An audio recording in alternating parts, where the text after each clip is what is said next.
Good morning dear student. आज की class में हम लोग स्टार्ट करेंगे फिजिक्स का चैप्टर नंबर 4, जिस चैप्टर का नाम है डियर स्टूडेंट गति के नियम। सबसे पहले डियर स्टूडेंट इस चैप्टर के बेसिक कॉन्सेप्ट व थ्योरी पार्ट को बिल्कुल शानदार तरीके से क्लियर करने वाले हैं। उसके बाद से इस चैप्टर में जितने भी क्वेश्चन दिए गए हैं, टोटल क्वेश्चन का सॉल्यूशन बिल्कुल शानदार तरीके से करने वाले हैं। डियर स्टूडेंट, इस चैप्टर से आपके आईईआरटी एंट्रेंस एग्जाम में प्रत्येक वर्ष मिनिमम 2 और मैक्सिमम 3 क्वेश्चन पूछे जाते हैं, यानी कि प्रत्येक वर्ष इस चैप्टर से आपको 2 से 3 क्वेश्चन देखने को मिलेगा। तो डियर स्टूडेंट, सबसे पहले इस चैप्टर के बेसिक कॉन्सेप्ट और थ्योरी पार्ट को बिल्कुल अच्छी तरीके से मैं आपको क्लियर कराने वाला हूं, क्योंकि आपको भी पता है कॉन्सेप्ट इज पावर। यदि आप किसी भी चैप्टर के कॉन्सेप्ट को बिल्कुल अच्छी तरीके से समझ जाते हो, तो उस चैप्टर से रिलेटेड एग्जामिनर कहीं से भी किसी भी प्रकार से आपसे क्वेश्चन पूछ ले, आपसे छूटेगा नहीं। बस उस चैप्टर के कॉन्सेप्ट आपको अच्छी तरीके से पता होना चाहिए। तो सबसे पहले हम लोग डियर स्टूडेंट इस चैप्टर के बेसिक कॉन्सेप्ट व थ्योरी पार्ट को बिल्कुल अच्छी तरीके से समझने वाले हैं। मैं आपको डियर स्टूडेंट प्रत्येक थ्योरी व प्रत्येक कॉन्सेप्ट को बिल्कुल एग्जांपल के साथ आपको बताऊंगा, जिससे आपको सारी चीजें बिल्कुल अच्छी तरीके से समझ में आ सके। तो डियर स्टूडेंट, हम लोग स्टार्ट करेंगे आज की क्लास को। सबसे पहले समझिएगा डियर स्टूडेंट कि बल की संकल्पना क्या होती है, कि बल की संकल्पना क्या होती है। उससे पहले आपको ये पता होना चाहिए कि बल होता क्या है। तो डियर स्टूडेंट, मैं आपको बता दूं, बल एक ऐसा बाह्य कारक है जो किसी वस्तु की रूप, आकृति व अवस्था में परिवर्तन ला सकता है। सिंपल और आसान भाषा में समझो कि बल एक ऐसा बाह्य कारक है जो किसी पिंड की आकार, आकृति व अवस्था में परिवर्तन ला सकता है, उसे हम बल कहते हैं। या ऐसे समझ सकते हो कि बल एक ऐसा बाह्य कारक है जो किसी विरामावस्था की वस्तु को गति की अवस्था में ला सकता है। बल एक ऐसा बाह्य कारक है डियर स्टूडेंट जो किसी विरामा अवस्था में कोई वस्तु हो उसको गति की अवस्था में ला सकता है, या बल वह बाह्य कारक है जो किसी गतिशील वस्तु को विरामा अवस्था में ला सकता है, उसे हम बल बोलते हैं।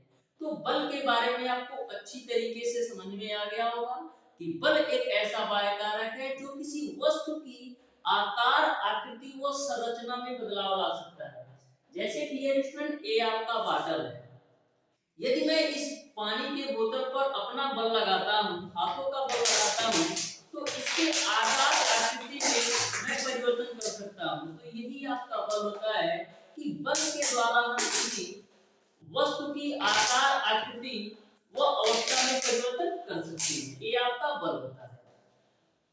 तो बल के प्रभाव को आप ध्यान से देखिएगा कि बल के प्रभाव कौन कौन से हैं। तो सबसे पहला एग्जांपल तो मैंने पानी के बोतल का दिया कि बल के द्वारा हम किसी वस्तु के आकार, आकृति में परिवर्तन कर सकते हैं।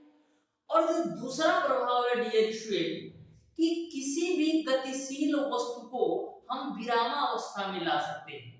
जैसे आप दैनिक जीवन से समझिए, जैसे आप छोटे रहा होंगे तो आपने तो साइकिल तो चला ही होगा। जब दो मित्र डियर स्टूडेंट साइकिल चलाते हैं, तो जब आपका दोस्त साइकिल लेकर भागता है तो आप क्या करते हैं, उसको रोकने का प्रयास करते हैं, यानी कि उसको साइकिल को खींच करके रोकने का प्रयास करते हैं। तो यहाँ पर क्या है, बल के द्वारा आप साइकिल को रोकने का प्रयास कर रहे हैं, यानी कि गतिशील वस्तु को हम रोकने का प्रयास करते हैं। यह भी आपका एक बल का प्रभाव है।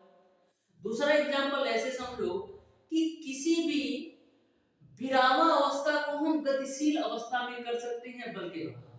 जैसे आपने कभी अपने दोस्त को साइकिल सिखाया होगा, तो आप क्या करते हैं कि तुम बैठ जाओ साइकिल पर, मैं पकड़ा हूं। उसके बाद से आप पीछे से धक्का देते हो, पीछे से धक्का देते हो, तो साइकिल तो आपकी विरामावस्था में सी, आपने उसको पीछे से बल देकर के, पीछे से धक्का देकर के उसको गतिशील अवस्था में कर दिया।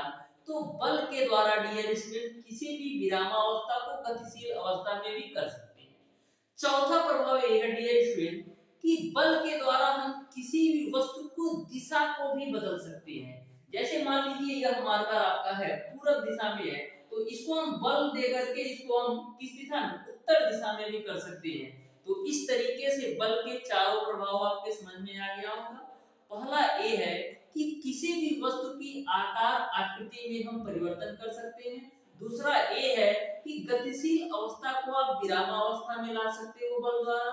तीसरा ए है कि किसी भी विरामावस्था की वस्तु को आप गतिशील की अवस्था में कर सकते हो। और चौथा ए है डियर स्टूडेंट कि बल के द्वारा हम किसी भी वस्तु की दिशा को भी बदल सकते हैं। ठीक है, अब बात आती है डियर स्टूडेंट कि बल का मात्रक क्या होता है।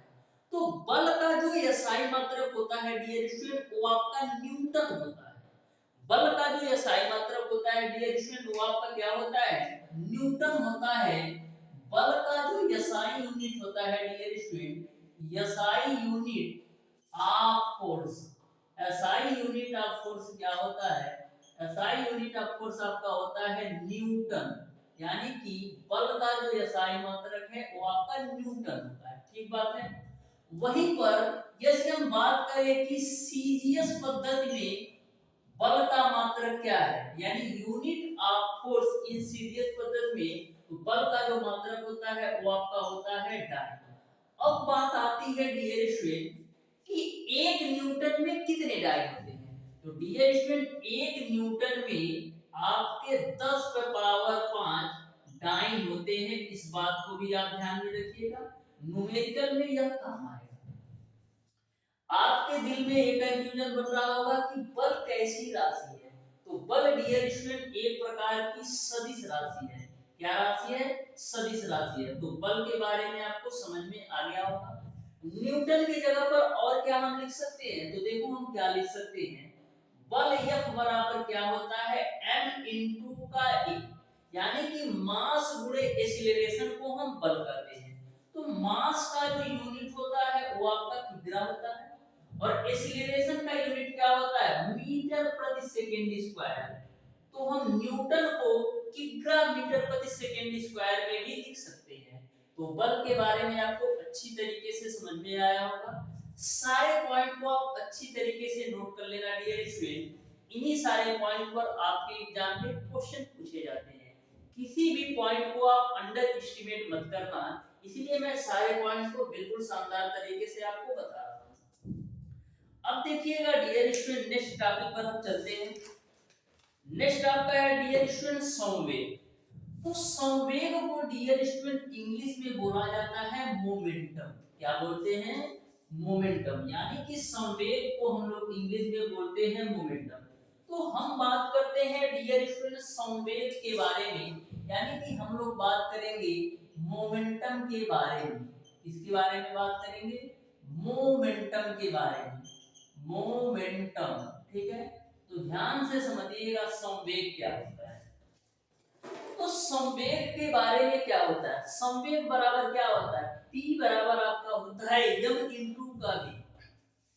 संवेग p बराबर क्या होता है, m इंटू का v, यानी कि मास गुणे वेलोसिटी को हम लोग संवेग, मास गुणे वेलोसिटी को हम लोग संवेग कहते हैं। इसका यूनिट क्या होगा, संवेग की यूनिट क्या होगी, तो मास की यूनिट किग्रा और वेलोसिटी की यूनिट क्या होगा, मीटर प्रति सेकंड। तो किग्रा मीटर प्रति सेकंड जो होता है ना, वो आपका संवेग की यूनिट होती है। अब संवेग कैसी राशि है, तो जो आपका संवेग है डियर स्टूडेंट एक प्रकार की सदिश राशि है। मैंने आपको पहले ही चैप्टर में बताया था, यदि किसी शब्द के अंदर चाहे वो आ जाए या वो आ जाए, तो वो आपका एक सदिश राशि होती है। तो संवेग में आप देख रहे हैं कि वो आ रहा है, तो इस तरीके से यह एक प्रकार की सदिश राशि हो जाएगी। तो सारे पॉइंट को आप अच्छी तरीके से नोट कर लो, सारे पॉइंट भी इंपॉर्टेंट है। तो संवेग के बारे में भी आपको समझ में आ गया होगा। अब बात करते हैं डियर स्टूडेंट कि संवेग और बल में संबंध क्या होता है। तो ध्यान से देखना, संवेग और बल के बीच क्या संबंध होता है, संवेग एवं बल। ठीक है, तो आप क्या जानते हो, आप जानते हो डियर स्टूडेंट कि संवेग क्या होता है, संवेग और बल में क्या संबंध होता है।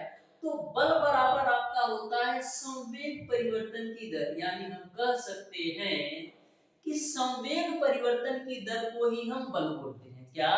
संवेग परिवर्तन की दर को ही हम बल बोलते हैं, यानी कि बल बराबर क्या आपका हो जाएगा, बल बराबर आपका हो जाएगा डियर स्टूडेंट संवेग परिवर्तन की दर, संवेग परिवर्तन की दर, यानी संवेग परिवर्तन की दर को हम बल कहते हैं। अब संवेग परिवर्तन की दर को हम क्या लिख सकते हैं? संवेग परिवर्तन की दर को हम लिख सकते हैं संवेग में परिवर्तन, संवेग में परिवर्तन डिवाइडेड बाय हम लिख सकते हैं समयांतराल, संवेग में परिवर्तन डिवाइडेड बाय हम लिख सकते हैं समयांतराल। अब संवेग में परिवर्तन क्या होगा? तो देखो m तो आपका m ही रहेगा, लेकिन वेलोसिटी में परिवर्तन होगा, यानी कि v माइनस का u हो जाएगा डिवाइडेड बाय t। ये आपका बल F के बराबर होगा, यानी F बराबर आपका हो जाएगा mv माइनस का u डिवाइडेड बाय t। इस तरीके से जो बल आपका होता है संवेग परिवर्तन की दर को हम बल कहते हैं। बल और संवेग में जो संबंध होता है F बराबर mv माइनस का u डिवाइडेड बाय t होता है। जो v आपका होता है अंतिम वेलोसिटी है, जो u होता है वो आपका प्रारंभिक वेलोसिटी। यहाँ तक आपको सारी चीजें समझ में आ जाएगी। अब डियर स्टूडेंट हम बात करते हैं संवेग संरक्षण का नियम। तो संवेग संरक्षण के नियम जो है बहुत ही इंटरेस्टिंग फैक्ट है। आप इसको ध्यान से देखिएगा तो बिल्कुल अच्छी तरीके से समझ में आएगा संवेग परिवर्तन की दर, और इससे आपका एक क्वेश्चन 100% आना है। संवेग परिवर्तन, संवेग संरक्षण के नियम से आपका एक क्वेश्चन 100% आना है। तो सबसे पहले आप लोग ये समझिएगा डियर स्टूडेंट कि संवेग संरक्षण का नियम होता क्या है। तो संवेग संरक्षण के नियम के अनुसार यदि दो गोला आपस में टकराते, मैंने क्या बोला, संवेग संरक्षण के नियम के अनुसार यदि दो गोला आपस में टकराते हैं तो टकराने से पहले जो उनका संवेग होता है टकराने के बाद के संवेग के बराबर होता है। क्या बोला मैंने कि यदि दो गोले हैं, दो ठोस गोले हैं, यदि आपस में टकराते हैं तो टकराने से पहले जो उनका संयोग होता है वही संवेग टकराने के बाद भी होता है। यही आपका संवेग संरक्षण का नियम कहता है। जैसे मैं दो गोला ले लेता हूं, एक ए गोला है और एक दूसरा गोला है, ठीक है। इस गोले का द्रव्यमान यदि मैं मान लूं m1 है और इस गोले का द्रव्यमान मैं मान लूं m2 है, ठीक है। अब टकराने से पहले इस पहले गोला का जो वेग है वो आपका u1, क्या टकराने से पहले गोला का जो वेग है वो आपका u1 है, और टकराने से पहले जो दूसरे के गोलों का वेग है वो आपका u2 है, ठीक है। अब टकराने के बाद जो पहले गोले का वेग है वो आपका v1 है, और टकराने के बाद जो दूसरे गोले का वेग है वो आपका v2 है। यहाँ तक आपको समझ में आया होगा। मैंने क्या बोला, मैंने दो गोला ले लिया, गोला नंबर 1 और गोला नंबर 2। पहले गोले का द्रव्यमान मैंने m1 माना और दूसरे का m2। टकराने से पहले पहले गोले का वेग u1 है, यानी प्रारंभिक वेग u1 है, और टकराने से पहले दूसरे गोले का वेग u2 है। उसी प्रकार से टकराने के बाद पहले गोले का वेग v1 है और टकराने के बाद दूसरे गोले का वेग v2 है। तो संवेग संरक्षण का नियम कहता क्या है कि यदि दो ठोस गोले आपस में टकराते हैं तो टकराने से पहले का संवेग टकराने के बाद के संवेग के बराबर हो जाएगा, यानी आपको मिल जाएगा m1u1 प्लस का m2u2 बराबर m1v1 प्लस का m2v2। यह जो आपका है डियर स्टूडेंट ये टकराने से पहले का संवेग है, यानी m1u1 प्लस का m2u2, और यह जो आपका है टकराने के बाद का संवेग है, यानी m1v1 और m2v2। तो इस फार्मूला को आप नोट कर लेना अच्छी तरीके से। अब डियर स्टूडेंट यदि ऐसा केस बन जाता है, यदि आपका ऐसा केस बन जाता है डियर स्टूडेंट कि दोनों ठोस गोले टकराने के बाद उनका संयुक्त वेग v हो जाए, यदि दोनों ठोस गोले आपस में टकराते हैं और टकराने के बाद उनका संयुक्त वेग v हो जाए तो क्या होगा? यदि उनका संयुक्त वेग v हो जाए तो क्या होगा? तो आपका हो जाएगा m1u1 प्लस का m2u2 तो रहेगा ही, ये तो आपका टकराने से पहले का संवेग है। मैंने क्या बोला, यदि टकराने के बाद दोनों का संयुक्त वेग v हो जाए तो आपका जो फाइनल संवेग होगा वो आपका होगा m1 प्लस का m2 इनटू का v हो जाएगा। क्यों? क्योंकि टकराने के बाद दोनों का संयुक्त वेग v है, तो यहां से यदि मैं v की वैल्यू निकालूंगा तो क्या मिलेगा, m1u1 प्लस का m2u2 डिवाइडेड बाय आपका हो जाएगा m1 प्लस का m2। इस पर क्वेश्चन पूछा जाता है, इसको आप अच्छी तरीके से नोट कर लो, ठीक है। अब हम बात करते हैं डियर स्टूडेंट, यदि टकराने से पहले दोनों ठोस गोले का जो डायरेक्शन है वो डिफरेंट हो, यानी कि टकराने से पहले यदि दोनों ठोस गोले के जो डायरेक्शन है, जो दिशा है, एक दूसरे के विपरीत हो तो क्या होगा, जहां पर प्लस वन है वहीं आपका माइनस हो जाएगा, यानी v बराबर आपका हो जाएगा m1u1 माइनस का m2u2 divided by m1 plus का m2। तो जितने भी इसके टर्म और कंडीशन थे मैंने आपको बता दिया, आपको अच्छी तरीके से सारे पॉइंट समझ में आ गए होंगे संवेग संरक्षण के नियम के। अब डियर स्टूडेंट हम लोग चलते हैं नेक्स्ट टॉपिक पर, जिस टॉपिक का नाम है गुरुत्वाकर्षण बल। तो सबसे पहले तो आपको ये पता होना चाहिए कि आखिर में गुरुत्वाकर्षण बल होता क्या है। तो गुरुत्वाकर्षण बल क्या होता है डियर, यदि दो पिंडों के बीच लगने वाला जो आपका आकर्षण बल होता है ना, उसी को हम बोलते हैं गुरुत्वाकर्षण बल। जैसे आपके दो पिंड हैं, ये दो पिंड मैंने ले लिया, इन दोनों पिंडों के बीच जो लगने वाला आकर्षण बल होता है ना, उसी को हम बोलते हैं गुरुत्वाकर्षण बल, ठीक है। तो जो आपका गुरुत्वाकर्षण बल F होता है डियर स्टूडेंट, और डायरेक्टली प्रोपोर्शनल टू होता है m1 m2 divided by d square के, यानी कि जो आपका गुरुत्वाकर्षण बल F है दोनों पिंडों के द्रव्यमानों के गुणनफल के अनुक्रमानुपाती होता है। जो आपका गुरुत्वाकर्षण बल F है दोनों पिंडों के द्रव्यमानों के गुणनफल के अनुक्रमानुपाती होता है और दोनों पिंडों के बीच की दूरी के व्युत्क्रमानुपाती होता है। तो आपको समझ में आया होगा कि जो आपका गुरुत्वाकर्षण बल होता है दोनों पिंडों के द्रव्यमानों के गुणनफल के तो अनुक्रमानुपाती होता है, लेकिन दोनों पिंडों के बीच की दूरी के व्युत्क्रमानुपाती होता है। अब हम क्या करेंगे, ये आपका अनुक्रमानुपाती चिन्ह लाइन हटाएंगे तो एक नियतांक आएगा, तो नियतांक के रूप में आपका कैपिटल जी आता है m1 m2 divided by d square. अब आपको ये समझना होगा कि कैपिटल जी क्या है। जो आपका कैपिटल जी है डियर स्टूडेंट, ये आपका गुरुत्वाकर्षण नियतांक है। क्या है? कैपिटल जी जो आपका है गुरुत्वाकर्षण नियतांक है। कैपिटल जी का जो मान होता है डियर स्टूडेंट वो आपका 6.67 गुणे 10 पे पावर माइनस का 11 newton metre square divided by किग्रा स्क्वायर होता है। गुरुत्वाकर्षण नियतांक जी का जो मान होता है 6.67 गुणे 10 पे पावर माइनस का 11 न्यूटन मीटर स्क्वायर अपॉन किग्रा स्क्वायर होता है। बहुत बार यह क्वेश्चन पूछा गया है जी की वैल्यू, इसको आप अच्छी तरीके से नोट कर लेना। जी की वैल्यू मैक्सिमम बार पूछा गया है, या तो पूछ लेगा गुरुत्वाकर्षण नियतांक जी का मान बताओ कितना होता है, या तो ये पूछ लेगा कि गुरुत्वाकर्षण नियतांक जी का यूनिट क्या है ये आपको बताओ, या तो न्यूमेरिकल में। तो बिल्कुल अच्छी तरीके से नोट कर लेना।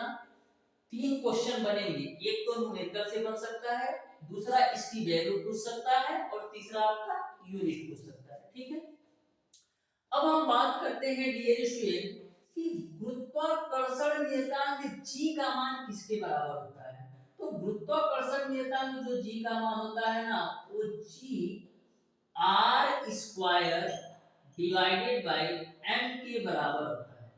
जो गुरुत्वाकर्षण नियतांक जी होता है डियर स्टूडेंट, वो आपका स्मॉल जी इनटू का R square divided by M होता है। अब आप सोच रहे होंगे आखिर में कैपिटल आर क्या है और कैपिटल एम क्या है। जी तो आपको पता ही होगा कि जी जो है गुरुत्वीय त्वरण है, जिसका मान आपका कितना होता है, जिसका मान आपका होता है 9.8 मीटर प्रति सेकंड स्क्वायर। लेकिन जो आपका कैपिटल आर है डियर स्टूडेंट, ये आपका पृथ्वी की त्रिज्या है। कैपिटल जो आर आपका है पृथ्वी की त्रिज्या है, और जो आपका कैपिटल एम है डियर स्टूडेंट, ये पृथ्वी का द्रव्यमान है। अब आपके दिमाग में एक क्वेश्चन बन रहा होगा कि जो पृथ्वी की त्रिज्या है, जो पृथ्वी की त्रिज्या है, इसका मान कितना होता है। तो पृथ्वी की त्रिज्या का मान कितना होता है, ये आपके दिमाग में बन रहा होगा। तो पृथ्वी की त्रिज्या का जो मान होता है डियर स्टूडेंट, वो आपका होता है 6.4 गुणे 10 का पावर 6 मीटर। अच्छी तरीके से बिल्कुल नोट कर लेना, पृथ्वी की त्रिज्या का जो मान होता है 6.4 गुणे 10 का पावर 6 मीटर होता है। वहीं पर जो पृथ्वी का द्रव्यमान होता है वो आपका 6 गुणे 10 का पावर 24 किग्रा होता है। पृथ्वी का जो द्रव्यमान होता है 6 गुणे 10 टू द पावर 24 किग्रा होता है। सारे पॉइंट को अच्छी तरीके से नोट कर लेना, मैं बार बार बोल रहा हूँ, सारे पॉइंट को अच्छी तरीके से समझा रहा हूँ, नोट कर लेना। सारे पॉइंट पर ही आपसे क्वेश्चन पूछे जाएंगे। और एक बात नोट कर लो, जो गुरुत्वाकर्षण चार्ज जी है, एक प्रकार की क्या है, एक प्रकार की आपकी अदिश राशि है। इसको भी आप नोट कर लो, नहीं तो कहोगे कि बताया ही नहीं था। मैं सारी चीजों को अच्छी तरीके से बता रहा हूँ। एग्जामिनर कहीं से भी क्वेश्चन उठा ले, किसी भी प्रकार से क्वेश्चन उठा ले, आपसे छूटना नहीं चाहिए। सारी चीजों को पॉइंट पॉइंट करके अच्छी तरीके से नोट कर लो, ठीक है। नेक्स्ट और लास्ट टॉपिक है इस चैप्टर का, अच्छी तरीके से ध्यान से समझ लो, जो कि आपका है भार। तो भार के बारे में तो आपको पता ही होगा, भार के बारे में तो आपको पता ही होगा, फिर भी ध्यान से समझो भार के बारे में। भार को इंग्लिश में क्या बोलते हो, भार को इंग्लिश में बोलते हो डियर स्टूडेंट वेट। क्या बोलते हो, वेट बोलते हो, ठीक है। तो भार W बराबर क्या होता है, W बराबर आपका होता है m इंटू का जी, यानी W बराबर आपका होता है m इंटू का जी, यानी कि मास और गुरुत्वीय त्वरण के गुणनफल को हम लोग भार बोलते हैं।